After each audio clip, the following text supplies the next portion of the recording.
പന്മനയിൽ കുടുംബശ്രീ വിപണന മേള ആരംഭിച്ചു. കുടുംബശ്രീ, പന്മന ഗ്രാമപഞ്ചായത്ത് എന്നിവ സംയുക്തമായാണ് വിപണന മേള സംഘടിപ്പിച്ചത്.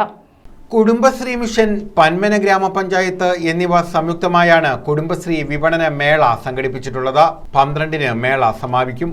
ഗ്രാമപഞ്ചായത്ത് പ്രസിഡന്റ് ജയചിത്ര വിപണന മേളയുടെ ഉദ്ഘാടനം നിർവഹിച്ചു. പഞ്ചായത്തിന്റെയും ആഭിമുഖ്യത്തിലുള്ള ഓണ വിപണന മേളയാണ് ഇപ്പോൾ ഇവിടെ നടക്കുന്നത്. അതിന്റെ ഉദ്ഘാടന ചടങ്ങാണ് ഇവിടെ നടത്തിയിരിക്കുന്നത്.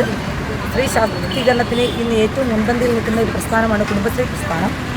ആ കുടുംബശ്രീ പ്രസ്ഥാനത്തിൻ്റെ വിവിധങ്ങളായ പദ്ധതികളിലൂടെയാണ് കടന്നു പോയിക്കൊണ്ടിരിക്കുന്ന ഈ കാലഘട്ടത്തിൽ ഈ ഓണ വിപണന മേളയിൽ അവരവരാൽ ഉൽപ്പാദിപ്പിക്കുന്ന ഉൽപ്പന്നങ്ങൾ ഇവിടെ കൊണ്ടുവന്ന് കച്ചവടം ചെയ്യുകയും അതേപോലെ തന്നെ ഗുണമേന്മയുള്ളതും മിതമായ വിലയ്ക്കാണ് ഇത് നൽകുന്നത്. രമ്യ അധ്യക്ഷത വഹിച്ചു. വൈസ് പ്രസിഡന്റ് പന്മന ബാലകൃഷ്ണൻ, മാമൂലയിൽ സേതുക്കുട്ടൻ, ഷെമി, ഷംന റാഫി, അനീസ, സുകന്യ തുടങ്ങിയവർ പങ്കെടുത്തു. ഗ്രാമപഞ്ചായത്തിന്റെയും കുടുംബശ്രീ CDSന്റെയും സംയുക്താഭിമുഖ്യത്തിൽ എല്ലാ വർഷവും നടത്തി വരാറുള്ള ഓണ വിപണന മേളയാണ് ഇന്നിവിടെ എടപ്പള്ളിക്കോട്ടയിൽ ഇന്നിവിടെ തുടക്കം കുറിച്ചിരിക്കുന്നത്.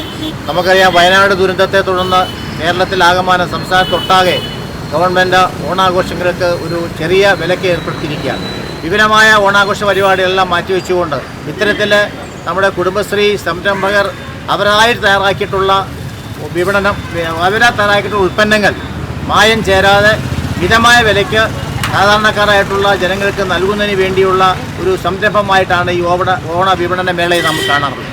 CDS, ADS അംഗങ്ങൾ, കുടുംബശ്രീ ജീവനക്കാർ തുടങ്ങിയവർ മേളയ്ക്ക് നേതൃത്വം നൽകുന്നു. News bureau, Chavara.